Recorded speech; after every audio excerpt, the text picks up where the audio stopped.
Welcome to Butterflies of Wisdom, everyone. By the time that you hear this, it will be today because today's Tuesday, and I'll put it up when I have time after I finish my homework because I'm on the track of journalism as of today. But without further ado, I'm going to Miss Janice take it away and introduce herself. Well, hi, my name's Janice Hoffman. I am the author of the book Relationship Rules, 12 Strategies for Creating a Love That Lasts. And I am also an ordained non-denominational Christian minister, and so I work pretty heavily in the funeral industry, officiating services for people when they lose their loved one. I have this dual career, which sounds very separate, but they very much complement each other. So, and then I also have a teen dating program that this is my 20th year of going into high schools and doing a program based on the differences between men and women, which is my training from Dr. John Gray, the author of the Mars Venus books. And I go into high schools and juvenile detention centers and teach them through games and skits and things like that, what guys and girls are thinking at 17 and 18 years old, because they really don't have anywhere to go to get that information except the media, and that's pretty bad. So that's what I do, and I love my work, and I love sharing my work with others and helping others, be the best that they can be. Not all of us are just born knowing how. If you don't mind me asking, why did you write the book? Why did I write a book? Why did you write the book? I've been wanting to write a book for a long time, and I ended up doing a presentation one time, and the event coordinator asked me to put together a handout. And so I put a handout together of 5 marriage, rules, and then that became 10, and then, I don't know, I just had the idea to put the book together. But more importantly than having 12 rules for relationships was putting a how-to together for each rule for men and a how-to for women for each rule. Because when I was married and we were having problems and we went to the marriage counselors and therapists, they would tell me what to do, but they never told me how. And it was very, very frustrating because I was very, very willing. I just didn't know how to do what they were asking. So I put a how-to in my book for each rule so you don't have to wonder what I'm talking about. So very clearly what to do.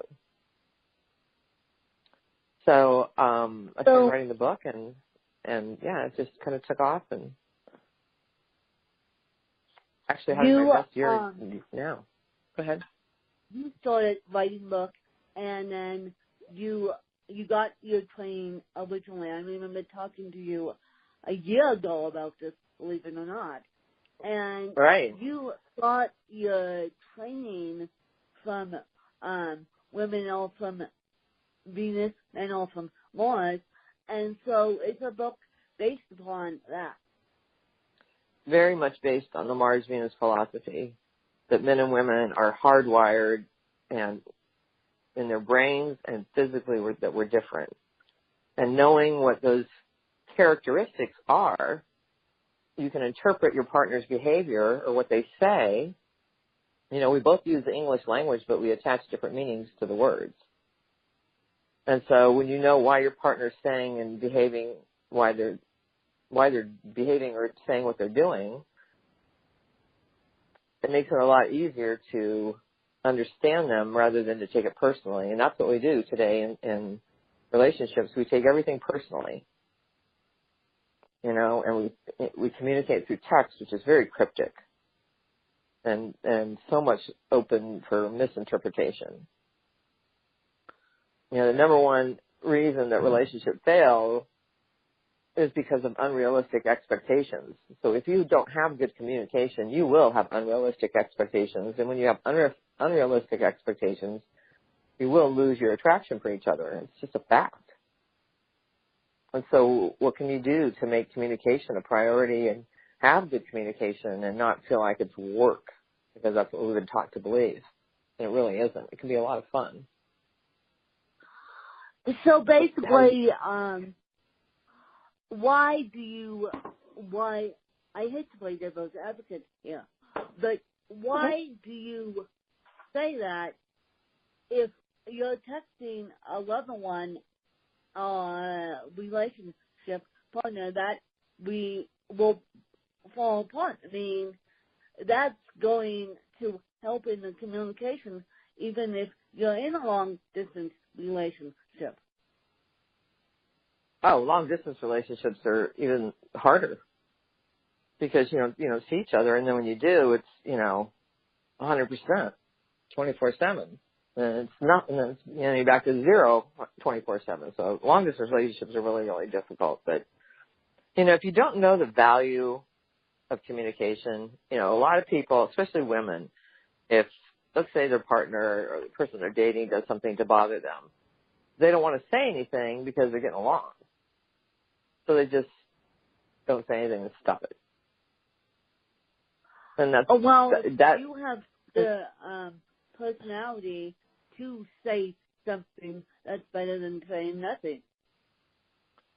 Not really, because what happens is if somebody hurts your feelings and you don't say anything, it breeds resentment, first of all, and if you stuff it, it's bad for your health.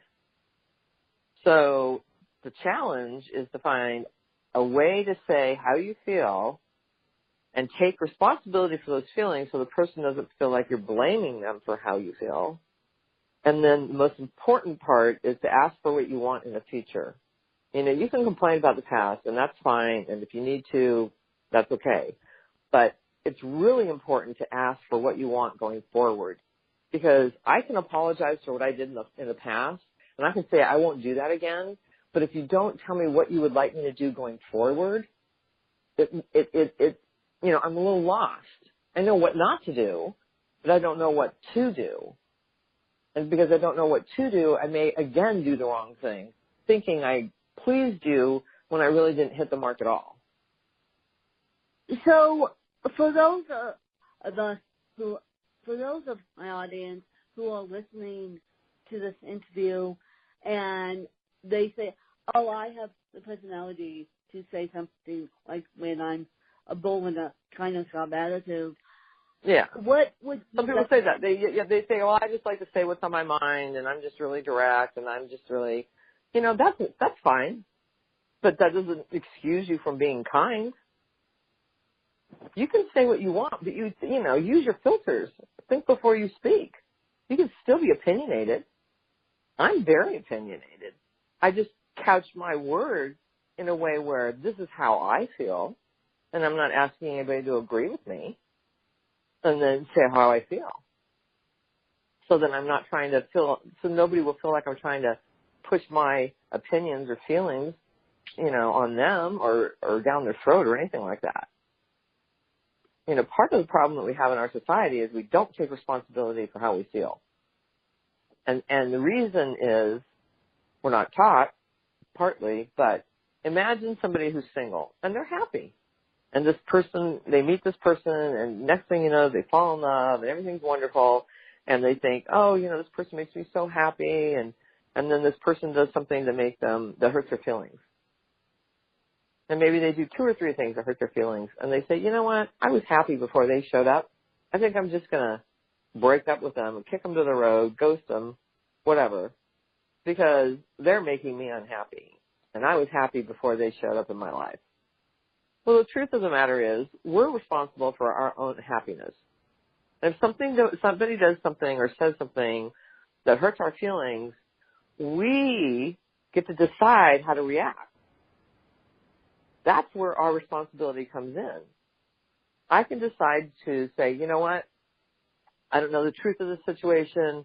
I'm going to wait until I have more information. I'm not going to react right now. I'm going to ask some questions and get more information. Or, I'm not going to let this person get to me. I'm not going to let them ruin my day. And so we compartmentalize it. Whatever we do, but we're responsible for how we react emotionally to people when they hurt our feelings, or we perceive that they hurt our feelings.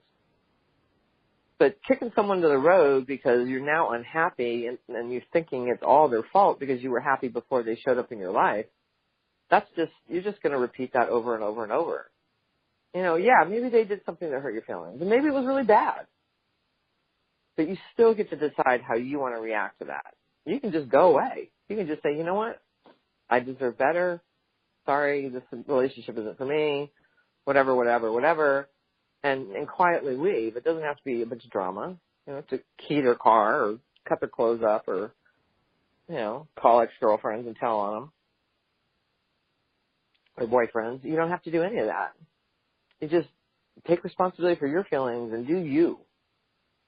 So many people go from one relationship to another, and they never stop to think, what did I do to contribute to the failing of that relationship? Because whatever I did to contribute to that relationship not working, I want to make sure I don't do that again. And if you don't take time to pause, reflect, take responsibility, make a decision to do better next time and move forward, you're just going to repeat the same mistake with a different person. And that's, you know, that's psychology 101, not even in my opinion. Everybody will tell you that. So basically, you're telling people to think about their actions before they speak. Now, think about the words that you choose. You know, think about how, you know, before you say something, you know, there's an old Sufi saying that if only it was our part of the what we lived by, and the Sufi saying goes like this: before you open your mouth and speak, you ask yourself 3 questions. Is it kind? I mean, is it true? Yes. Is it necessary? Perhaps. Is it kind? If you cannot say yes to all 3 questions, you don't say anything. It's kind of like, you know, your mother tells you, if you don't have anything nice to say, don't say anything at all. So like a take off that. Yeah. And almost always you can never answer yes to is it necessary. But you can say anything to anybody. You can break that with somebody in a way where, you know, they're thanking you because of the way you couched it, because of the words you used. And it all comes from, you know, how would I want someone to say this to me if the tables were turned? You know, if you no longer want to be with somebody, you can say, hey, you know, I know that if the situation was reversed, that you would want to know if I stopped having feelings for you, and I would want to know if you stopped having feelings for me, and I would never want you to leave me on. And out of respect for you, I need to tell you that things have changed for me, and I don't have the feelings that I had before. That's a lot easier to hear than hey, you're a jerk, you did this, and this, and I don't like it, so I'm breaking up with you. That's a good way to do it. Now, you know, I mean, is your teen? Go ahead. No, you go ahead. I was just going to say it. Your teen program, based on the program that was started in the 1990s, the drug program. The teen dating program? Is that what you're talking about? The one I started in 19... Yeah. To DARE. It's very, very immersed in the Mars-Venus philosophy because, you know, 20 years ago I got a call from a high school teacher who teaches a class on living on your own is the name of the class. And part of living on your own curriculum was they would do a piece on relationships and communication skills and marriage and dating.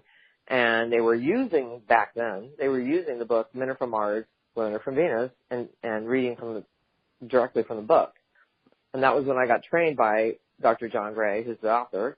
And so there was a lot of media around that here in Colorado. And I got a call from one teacher at Boulder High School, and she said, can you come in and do a little something instead of me reading from the book?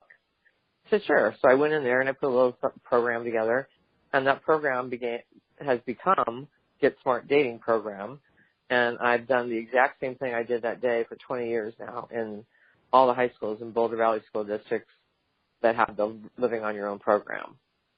And I go on a block day, and I have about a good almost 2 hours with these teens, and we have so much fun. And they learn so much about, you know, what's going on at 17 and what's going on in the opposite sex's mind, and why boys don't call when they say they will, and, you know, why girls are so jealous of each other, and all the stuff they want to know at that age. There's a lot of questions they want to know at that age. Their parents don't even know the answers. I have a question for you. You prove a good point. Why aren't parents as open as they are with kids? let's be honest here. My biological mom was very open with me, and she was very open with about sex, but she came from the philosophy of let's not do the heavy birds and bees, and the heavy birds and bees has got to stop. So why are you implementing these classes in Boulder and not Albany, Colorado? Oh, if only I could answer that question. That is the biggest heartbreak of my life is that I have not been able to grow this program. I went into juvenile detention. Why? I don't know. I don't know. I try and I get doors closed in my face. And I even say, I'll do a program for free just to show you how good it is and how much these kids love it and how much they need it. And, what happens is it's so much fun that the adults end up joining in. But I never get, referrals. I mean, I've tried and get into juvenile detention centers up in Greeley. I've called numerous times to the volunteer coordinator and can't get a return call back. I've tried talking at teachers association conferences, and I cannot get any traction, and I don't understand it, and I've cried buckets of tears over this one. It's funny that you bring it up. And why aren't you doing a similar program for the disabled, Janice? Because the disabled need help, or maybe even more so for their loved life. And you're absolutely right. Life. And I used to be an interpreter for the deaf before I got involved in all this. Back in the 80s, I grew up with a gal that was hard of hearing, and she married a deaf man, and so she learned sign language because back then she could read lips really well and speak really well. And so I got real involved in the deaf community, and I became an interpreter, and then I moved to Colorado, and I took the interpreter training program. And the interpreter training program in Colorado, there's only one college that teaches it here. And the people who teach back then, people who taught the program back then, were also the people who ran and put together the certification program. And it was all women. And it was pretty catty. I'll just say it like that. It was really hard because there was a lot of, everything was subjective. Because in sign language, 2 or 3 interpreters can interpret the same thing, but they may not use the same signs. And so it's subjective. And I was doing volunteer interpreting while going to school, and my instructors didn't like that. They felt very threatened by me doing that. And it wasn't a good fit. And so even though I was getting, I even worked my way up to getting paid through the Center on Deafness, and they would send me out on interpreting jobs, and I loved it. And I just couldn't take all the, the negative stuff that women do to each other. Just leave it at that. I couldn't take it. And because I couldn't get because I never got certified, Karen King was the gal who gave me all my work. She ended up leaving the Center on Deafness. I don't know where she ever went, but the new lady said you have 6 months to get certified or I won't use you anymore. And they kept to their word. So I lost my whole career. And so the reason I'm making that point is I tried to do the deaf community have the worst communication skills ever because communication is a really big thing for them. And so I actually tried and went into 2 or 3 different, working with another nonprofit to deafness. And the last time they brought me in, they wouldn't let me sign my own stuff. They brought in an interpreter. Actually, the last 2 times. I did 3 programs. I think the first one they let me sign, but it was somebody different. And then the other 2, they brought in an interpreter. I was like, well, what's the point of that? I know how to sign. I can read sign language. You don't need to bring an interpreter in. Everybody there is deaf. It's not a mix of hearing and deaf. And so, if somebody's going to sign my stuff, it just seemed like, well, then I stopped pursuing, bringing the Mars Venus material to the deaf community because I couldn't get any traction. I don't have very good luck with that kind of thing. So And I love what I So do, but you're getting out there is you're hard. having problems because you're being slammed in your face because these stupid educators, and I'm sorry, want to talk about the birds and bees. They just don't want to talk about women are from Mars, men are from Venus, and do a program based upon that. I just don't think it's important. I mean, this class, living on your own, is an elective. It's one semester. Yeah. Are you kidding? I mean, that's the importance they put on it. I had somebody say to me the other day, this woman in her 30s or 40s, she goes, I wish somebody had taught me how to balance a checkbook when I was in high school. And I looked at her, I said, I wish somebody had too. They teach what they think is important. And life skills, communication skills, financial skills are not something that the educational system as we see it today values. Don't teach. And then look what happens. They barely value journalism. They barely value technology, let alone sex ed. I mean, the state of California passed a law, was it 2 years ago, that sex ed is finally mandatory in all schools, high schools in California now. Well, but, God knows what they're teaching about it. I mean, it's like if you're just teaching STDs. Yeah, God knows what they're teaching about it. If you're teaching me all about an STD, but what if I'm a virgin and I've never had sex, and I've never made out with a guy, and you're showing me pictures of herpes and all this kind of, it's like talking about how to deliver a baby to a man. I mean, you got to meet these kids where they're at, and they don't. Yeah. They don't. And so these kids, they don't know. They don't understand. And then they go out there and they get themselves pregnant, or they get an STD for life, or they, try drugs because their friends say so. Or, it's just so sad. There's so many, songs have even been written where you can go out and get 3 PhDs, and if you don't have the self-esteem to not let a man hit you, or beat you, or leave, then what good is all that education? You have to teach people how to be people, human beings, not just intelligent minds. Yeah, exactly. So, that's that's one of my big pet peeves, and I don't know that we'll ever get there. Yeah. The school that I work at, I am the only one teaching diversity, and I am on a walk, and I have cerebral palsy. My fan base knows that. But I finally told my boss yesterday that I want a diversity class implemented in my school because it's white on white on white. And I'm sorry, but there's no diversity whatsoever in that school, and I'm the only one teaching diversity, and it's a heck of a lot for one person. My kids grew up in Louisville, my kids grew up in Louisville, Colorado. Talk about white on white on white. And it was like, how do you teach your kids about diversity when you live in a town that's white, and you want them to have, other friends from, friends from other countries, and teach them about, all that kind of stuff.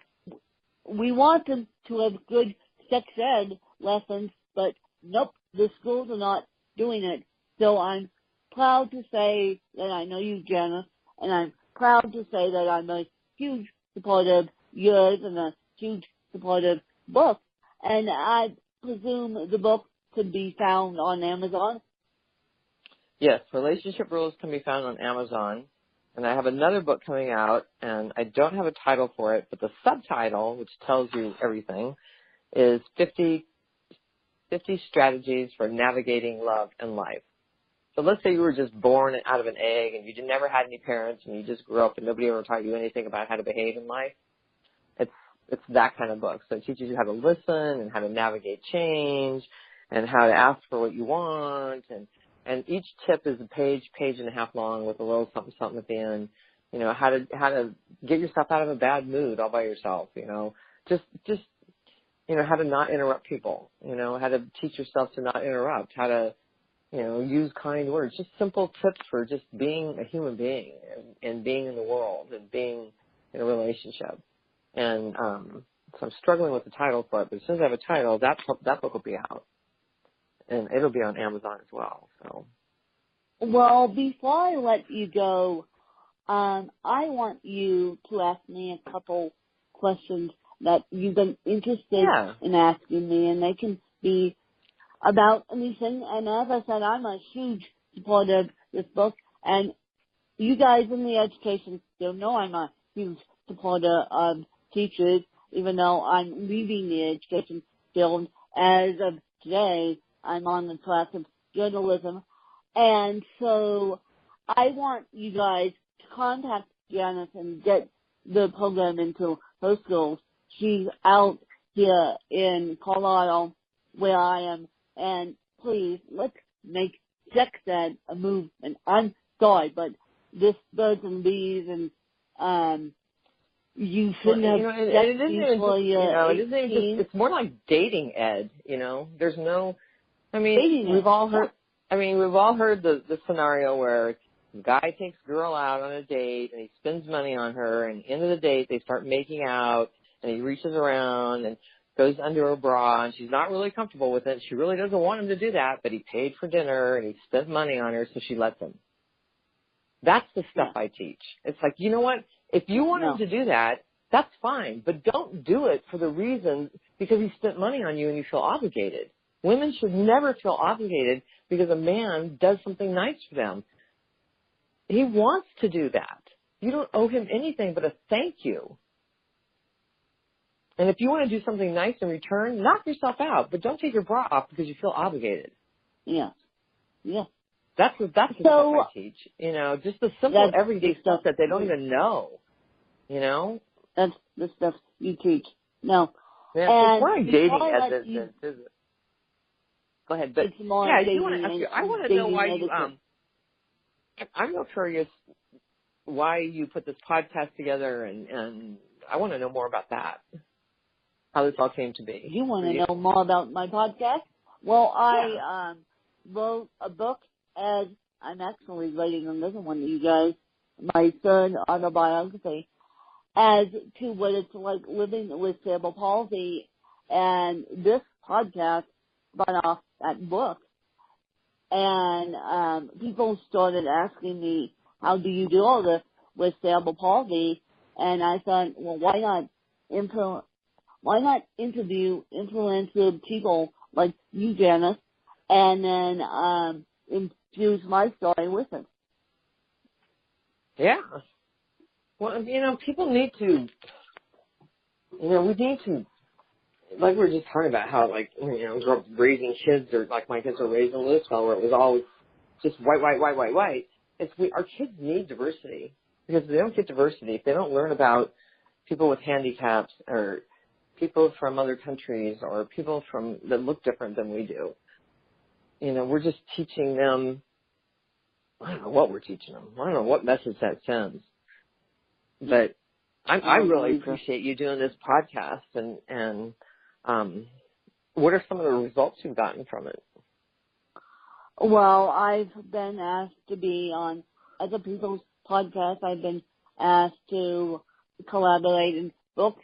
Now, today, I'm finally getting the official training for journalism, and my emphasis is going to be fashion journalism, and that starts today. And so I'm really excited to be leaving dummies of the education field and go on to a degree in journalism. Well, you go for it, man. I think it's great, and I think that you're doing this podcast and you're reaching out and trying to help people. I think it's really admirable. Yeah. Well, thank you. Thank you.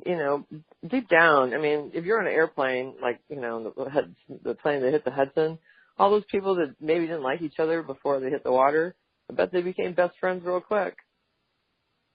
When you're in a situation where you realize, all of a sudden all the stuff, the prejudices and the, fears and whatever, the things you don't know about, so you're afraid of the unknown, all that goes away, and suddenly you're all family. And the truth is, we are all that. We just put all this stuff between us until a crisis hits, and then all of a sudden we're family. No, that's our natural state.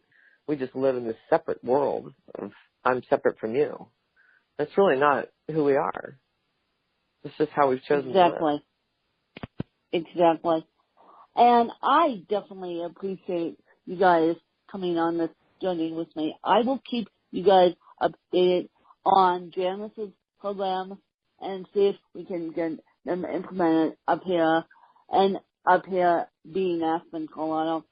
And go search for Janice's book on Amazon. Go search for my books on Amazon. You guys will get a deep dive into cerebral palsy. And then I just want to thank you guys for hanging on to this journalism lifeboat, as we call it, because this is going to be a crazy ride, I can tell already. So if I seem a little out there as I'm doing these podcasts, just hang on with me, and eventually we'll get to the point where the lifeboat will smooth itself out, but life will happen in the midst of this, and I'm going to try and continue this podcast, you guys. And as I said, I'm a huge supporter of Janice's work. This podcast has been sponsored by Grace by Grit. Grace by Grit is a clothing line out of California. They're giving you 20% off when you type in the code EXO Butterflies. And so when you want athletic clothes, go to Grace by Grit and type in the code EXO Butterflies. Thanks, you guys. Thank you, Janice. Thank you so much, and, much love to all of you.